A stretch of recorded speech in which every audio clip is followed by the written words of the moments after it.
ટેવ જો પડી ગઈ કે કોઈ કદાચ નોંધ લે ન લે, મારી કોઈક નોંધ લે છે. એટલે ગીતામાં એવું કીધું કે કરેલું ક્યારે પણ નિષ્ફળ જતું નથી. હા, એ ભૂલી જશે સામેવાળો વ્યક્તિ, પણ કોઈક એવું છે કે જે નોંધી લેશે. અને એ ટેવ જો પડી ગઈ કે કોઈ કદાચ નોંધ લે ન લે, મારી કોઈક નોંધ લે છે, તો વ્યક્તિ સત્કર્મના બદલામાં એનું મન અપેક્ષા રાખતું બંધ થશે. નકર એ છોડવી બહુ તકલીફ વાળી છે.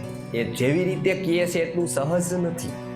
તમે જોજો કે ક્યાંક એક વાહન જાય છે, એનો એક ઠેલો પડી ગયો, તમે વોકિંગ કરવા જાઓ છો, એ આગળ વયો ગયો છે સ્કૂટર લઈને, ઠેલો નીચે પડી ગયો, તમે ઉપાડી લીધો અને પાછો આવ્યો વાળી અને તમે આપી દીધો એ ભેગો ઓલો વયો ગયો, થેન્ક યુ પણ લો. ત્યારે આપણા મનમાં એવું થાય કે કળિયુગ હવે આવી ગયું, લોકોને કાંઈ છે હવે.